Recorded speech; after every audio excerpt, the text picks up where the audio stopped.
proyecto de tiempo libre, que estuvo planificado para estos 15 días.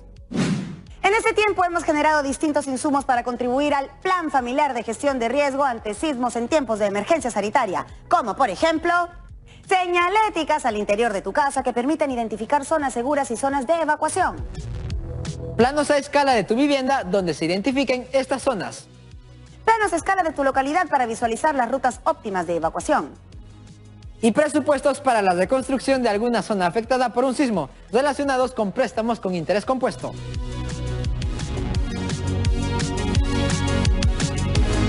Algunos de estos insumos son para antes, otros para durante y otros para después de un sismo. Y si bien este plan es para enfrentar un sismo, te servirá también para afrontar con éxito el riesgo más frecuente de la zona donde vives, como un desborde de río, una sequía o una helada. El programa de hoy es especial, pues haremos un resumen de todas las actividades por las que hemos transitado estas 2 semanas. Así que si te quedaste con alguna duda, hoy podrás resolverla. ¿Y quién mejor que la profesora Gisela César para que nos ayude en la actividad de hoy? Buenos días, profesora, bienvenida. Bienvenida, profesora. Hola Junior y Stephanie, un gusto saludarlos. Un saludo especial a todas y todos los estudiantes que nos ven desde casa. ¿Recuerdan esta situación del día 1? Para elaborar señales y carteles hace falta tomar como referencia la tabla C1, donde se registran los formatos de las señales y carteles según la distancia máxima de visualización. Me acuerdo. Y entre otras tareas debíamos identificar las características de los carteles y señales de seguridad y representarlos gráficamente. Lo primero que se hizo fue reconocer que los carteles de seguridad son rectangulares. Y aprendimos que no es lo mismo señal de seguridad que cartel de seguridad.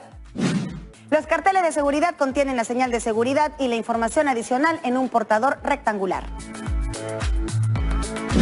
Luego identificamos las características de los siguientes carteles y señales de seguridad. Cartel y señales de seguridad de salidas y recorridos.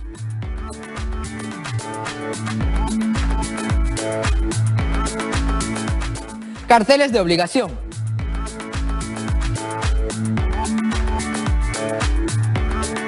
Carteles de prohibición.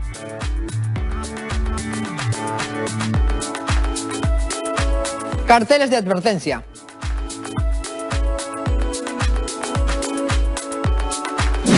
Efectivamente, dicha situación fue el punto de partida para utilizar las formas geométricas y sus propiedades en la elaboración de carteles de señalización de seguridad. Así es, en la representación de estos carteles recurrimos a las propiedades de las figuras geométricas.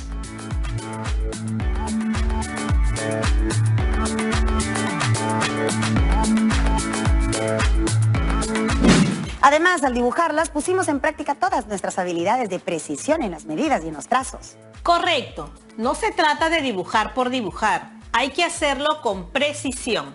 Eso habla mucho de cada uno de nosotros. ¿Y el reto de ese día cuál fue? Considerando las características de tu vivienda, evalúa la necesidad de elaborar otros 2 carteles de seguridad, utilizando el compás y o escuadras, de tal forma que tu familia al verlas se oriente al enfrentar algún sismo.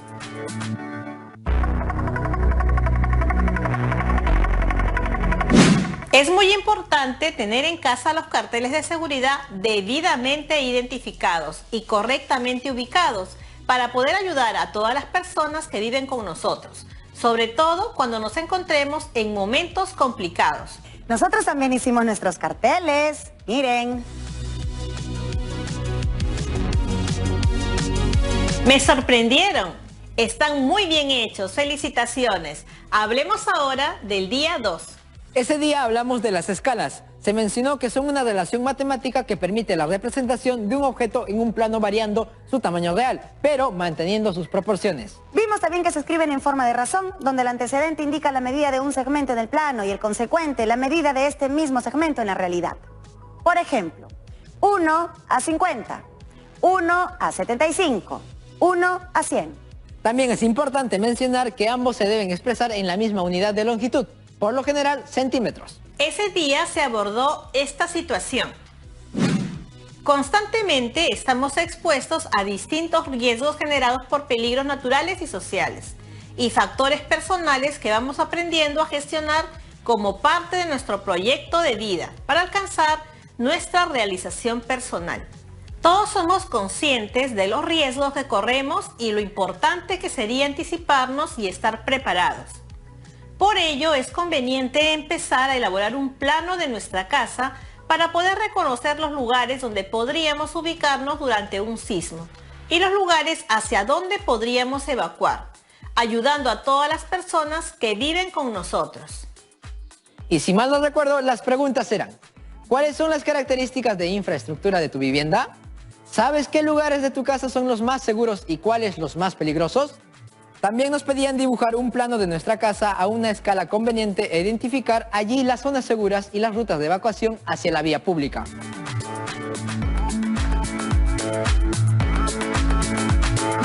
¿Recuerdan cómo resolvieron dicha situación?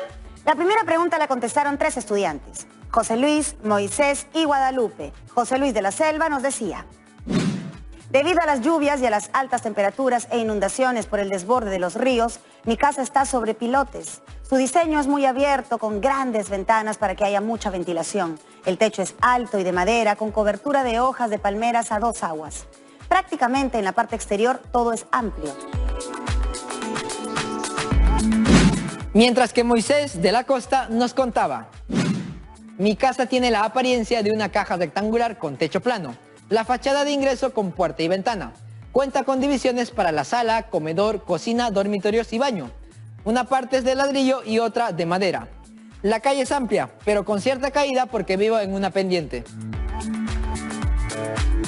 Y Guadalupe de la Sierra nos describía su vivienda así: mi casa está edificada en 2 niveles, cada uno de un solo ambiente. En el primer nivel tenemos la cocina, un depósito y un espacio para la crianza de cuyes. En cuanto al segundo nivel, lo utilizamos como dormitorio. La salida hacia la calle es mediante un portón grande y en la parte exterior mi calle es angosta y empedrada. Es importante recalcar que estas características de vivienda son solo de algunos tipos de casa. Sabemos que hay una infinidad de modelos, de algunas en primer piso, otras en pisos superiores, algunas de adobe, otras de ladrillo o material prefabricado y así. ¿Qué más hicieron ese día? Reconocimos los lugares más seguros de la casa, como las columnas, el patio y el jardín, y también los más peligrosos, como debajo de la mesa, la cocina y las escaleras. Cuénteme sobre el plano de la vivienda que dibujaron. Consideramos una escala de 1 a 100. Primero trazamos en el lado izquierdo una línea de 20 centímetros que en la realidad eran 20 metros. En la parte superior trazamos un segmento de 9 centímetros equivalente a 9 metros. Formamos un rectángulo que representaba a la superficie donde colocaríamos los ambientes de la casa. En la parte delantera colocamos la sala, la cocina, un baño y un pasadizo lateral. La sala tenía un largo de 7 metros y un ancho de 4 metros. Al costado de la sala pusimos la cocina de 5 metros por 3,5 metros y al costado el pasadizo lateral. Junto a la cocina pusimos el baño de 3,5 metros de largo y 2 metros de ancho. En la parte posterior pusimos 3 habitaciones y más al fondo un patio. Las habitaciones son de 3 metros de ancho y 6,7 metros de largo. Finalmente colocamos las puertas y ventanas. Y eso no fue todo. También identificamos las zonas seguras y las rutas de evacuación hacia la vía pública, como la puerta principal, las salidas al patio y las columnas de la casa. En cuanto al reto de ese día, este fue: representa el plano de tu casa en una hoja, considerando alguna escala y determinando las zonas seguras y las rutas de evacuación en caso de presentarse algún sismo. Estos son los nuestros, para que vean que nosotros también hacemos los retos. Se entiende que todas y todos lograron o intentaron resolver el reto. Tener un plano a escala con la identificación de dichas zonas es otro valioso insumo para ser incorporado al Plan Familiar de Gestión de Riesgos ante Sismos. Pasemos al tercer día. Recuerda que aquel día mencionamos el lugar donde se debe colocar el cartel de punto de reunión. Se sugería colocarlo en superficies amplias como zonas deportivas, estacionamientos, patios grandes y espacios abiertos. Se comentó también que las señales de emergencia deben visualizarse a larga distancia. ¿Cuál era? Aquí lo tengo. Se indicó que la altura desde el nivel del piso terminado hasta la base de la señal debe ser de 1,60 metros como mínimo y de 1,80 metros como máximo. Bien, ese día se desarrolló la siguiente situación. La estudiante Gladys realizó el plano de su localidad. En dicho plano se muestra la escala. Ella nos comenta que la señal del punto de reunión la tenían pintada y ubicada en el patio de su institución educativa. Pero como en esta época de emergencia sanitaria está cerrada, necesitan ubicar otro punto de encuentro. A. ¿En qué lugar crees tú que debería estar ubicado el cartel del punto de reunión? Justifica tu respuesta. B. De producirse un sismo, ¿cuántos metros deben desplazarse los integrantes de la familia de Gladys hasta llegar al punto de reunión? Para dar respuesta a aquella situación, hicimos lo siguiente. Primero, identificamos la ubicación del punto de reunión. El único lugar disponible que presentaba estas características era el centro del parque comunal.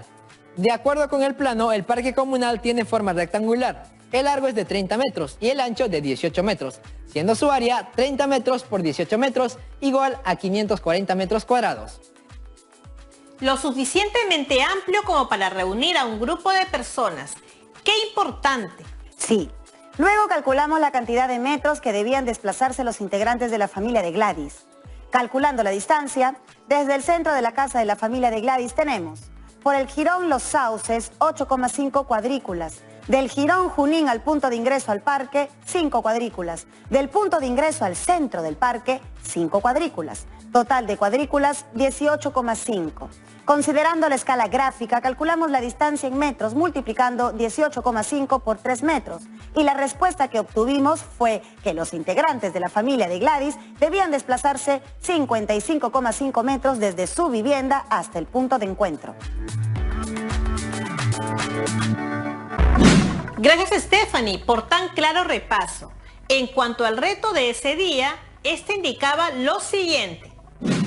Elabora un recorrido en busca de lugares seguros que se encuentran cerca a tu vivienda a fin de representarlo en un plano a escala y compartirlo en familia. Observen nuestros recorridos. ¡Más insumos!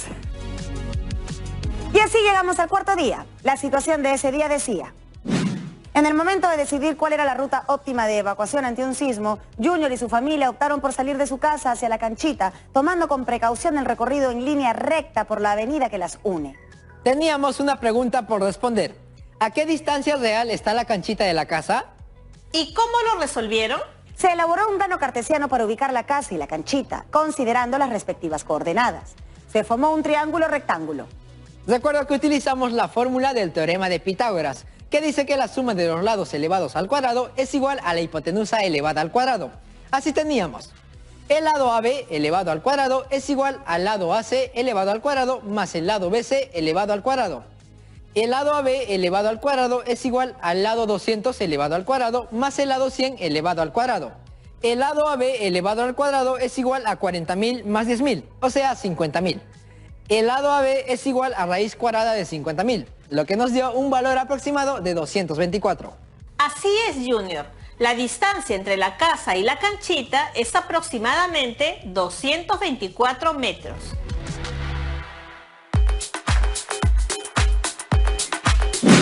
Ese día desarrollaron otra actividad. Sí, profesora, decía. La forma gráfica que se muestra corresponde al terreno destinado a un local comunal. Teníamos algunas preguntas por responder. ¿Qué perímetro real abarca el contorno de dicho local? ¿Cuántos metros cuadrados ocupa el terreno en mención? Aquel día procedimos a resolver la primera pregunta, que se trataba de calcular el perímetro real que abarca el contorno de dicho local. Para esto utilizamos la fórmula de distancia entre puntos. Empezamos a reconocer los lados que teníamos: AB, BC, CD y el lado AD. También reconocimos las coordenadas de los puntos, es decir, ubicamos a los puntos A de coordenadas 4.8, B de coordenadas 8.4, C de coordenadas 16.8 y D de coordenadas 12.16. Utilizamos la fórmula de la distancia entre dos puntos. La distancia desde A hasta B, o longitud AB, es igual a la raíz cuadrada de, entre paréntesis, 8 menos 4 todo elevado al cuadrado, más, entre paréntesis, 4 menos 8 todo elevado al cuadrado.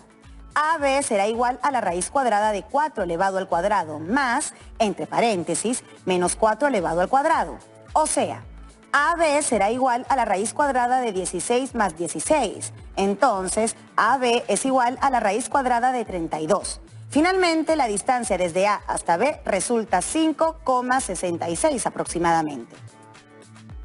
De igual forma calculamos las otras distancias. Desde B hasta C, BC. Desde C hasta D, CD. Y desde A hasta D, AD.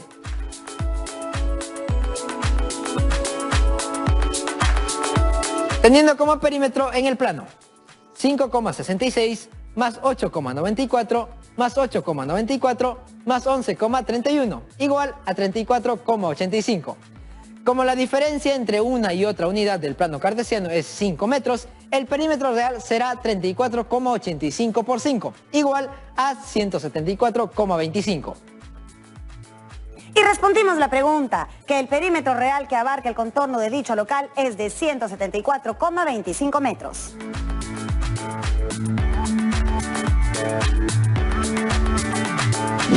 Luego procedieron a resolver la segunda pregunta. ¿Cuántos metros cuadrados ocupa el terreno en mención? Exacto. Aquel día empezamos calculando el área de la región triangular ABC, que es igual a la distancia de A a C, base, por la distancia de B a F, altura, dividido entre 2. Observamos que el segmento AC es paralelo al eje X. Entonces la distancia de A a C se halla restando las abscisas, 16 menos 4. Este resultado lo debemos multiplicar por la escala, 5 metros. De igual forma, el segmento BF es paralelo al eje Y. Entonces, la distancia de B a F se halla restando las ordenadas, 8 menos 4. Este resultado lo debemos multiplicar por la escala, 5 metros. Luego de resolver la operación, obtuvimos 600 metros cuadrados. Luego procedimos a calcular el área de la región triangular ADC y así llegamos al valor 1.200 metros cuadrados. Profesora, el área total sería igual a la suma de 600 y 1200, lo que da como resultado 1800 metros cuadrados. Entonces la respuesta es que el terreno en mención ocupa 1.800 metros cuadrados.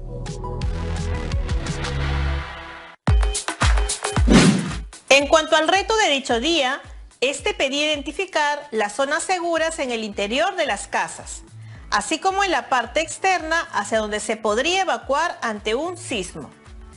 En el caso de la parte externa, se pedía identificar 2 o 3 lugares hacia donde se podría evacuar y ubicarlos en un sistema de coordenadas tal que A. Obtenga un estimado de las distancias reales entre estos lugares y su casa. B. Estime la superficie real de aquellas zonas seguras para emitir un informe respecto al aforo.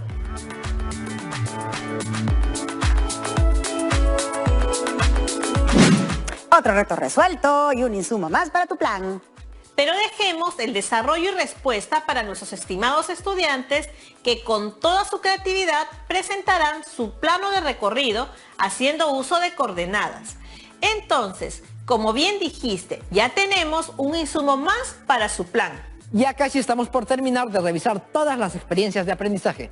Recordemos el último día, el quinto. Ese día analizamos las tasas de interés compuesto y los términos financieros en el cálculo de presupuestos. También vimos qué tan importante es conocer cómo debemos elaborar un presupuesto, sobre todo considerando que tiene que ver con productos que necesitaríamos en el caso de que ocurriera un sismo. Al elaborar el presupuesto debemos tener en cuenta los tipos de productos que necesitaríamos para que no se malogren en poco tiempo, además de las cantidades que debemos considerar, así como también algo de dinero en efectivo. Así es, chicos. Revisemos entonces el reto propuesto. Elabora presupuestos orientados hacia la obtención de tu mochila para emergencias y a la reparación y reforzamiento de tu vivienda para afrontar los eventos sísmicos junto a tu familia.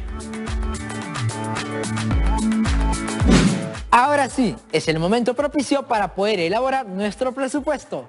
Cada uno de nosotros debemos considerar todo lo que necesitamos en nuestra mochila para emergencias y estar preparados ante cualquier evento sísmico que ocurra. Y también debemos elaborar nuestro presupuesto orientado a la reparación y reforzamiento de algunas zonas de la casa. Aproveché este reto para hacer un presupuesto de una pared en mi casa que ya necesita ser reconstruida.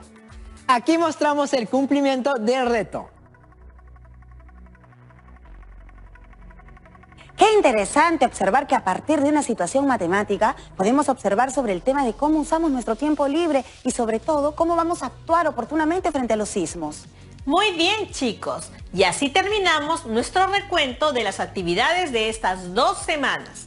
¿Habrá alguna pregunta, consulta o duda de algún o alguna estudiante de la promoción 2020? Sí, profesora, tenemos una. Es de Laura desde Huancavelica. Agradece el recuento de las actividades e indica que pudo aclarar algunas dudas que tenía. Quiere mayores precisiones respecto a los insumos para el plan familiar que debe hacer. Gracias por la consulta, Laura. No olvidemos que como producto de este proyecto de aprendizaje desde matemática, debemos contribuir con insumos para el plan familiar de gestión de riesgos ante sismos en tiempos de emergencia sanitaria y compartirlos con nuestros profesores y compañeros. Estos insumos deben estar relacionados con elaborar carteles y señales de seguridad en caso de sismo, aplicando propiedades de las figuras geométricas. Elaborar un plano a escala, destacando zonas seguras y de evacuación e identificando las características de la vivienda. Identificar los puntos de reunión de los vecinos de la comunidad en caso de sismo, empleando planos a escala. Determinar recorridos y rutas óptimas de evacuación para afrontar un evento sísmico utilizando un croquis de ubicación. Elaborar presupuestos utilizando tasas de interés compuesto y términos financieros.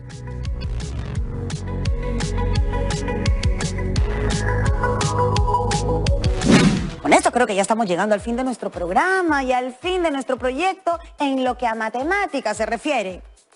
Como todo programa, nuestras conclusiones son muy importantes. Resolvimos situaciones aplicando las propiedades de las figuras geométricas, las escalas, los planos y las coordenadas cartesianas, así como las tasas de interés compuesto. También sugerimos algunas propuestas para que sirvan como insumo para la concretización del plan familiar de gestión de riesgos ante sismos, las mismas que deben mostrar evidencias del aprendizaje. De todos estos insumos, algunos son para antes, otros para durante y otros para después de un sismo.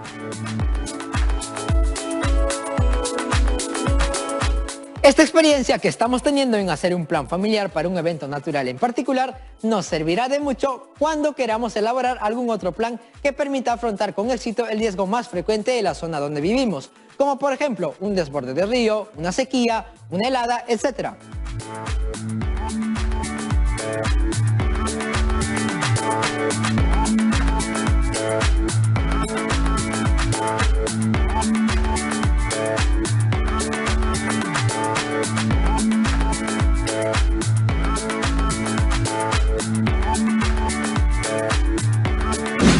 Gracias, profesora Gisela. Como siempre fue una gran experiencia. Gracias a ustedes y a mis queridas y queridos adolescentes en todo el país. Espero haberles ayudado. Hasta la próxima. Muchas gracias, profesora. Hasta la próxima. Cuídese mucho, profesora. Gracias. Y aquí va la ficha de autoevaluación. Reprodúcela y anota según te identifiques con cada descriptor. Respecto a la competencia de resuelve problemas de forma, movimiento y localización. 1. Apliqué propiedades de los polígonos en el diseño de carteles de seguridad. 2. Usé escalas en el diseño de planos. 3. Reconocí las coordenadas de un punto en el plano cartesiano. 4. Calculé la distancia entre dos puntos a partir de sus coordenadas. 5. Calculé perímetros y áreas de polígonos representados en el plano cartesiano.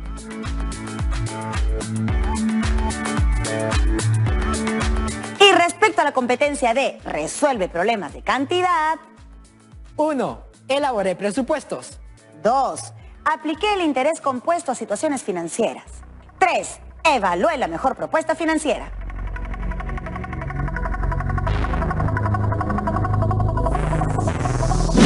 Y como reto para el día de hoy tenemos: integra los conocimientos y establece conclusiones que corresponden al área de matemática para concretizar el plan familiar de gestión de riesgos ante sismos. Luego puedes presentarlo a tu familia. También lo puedes compartir en forma virtual a través de las redes sociales con tus compañeros y los profesores de tu institución educativa.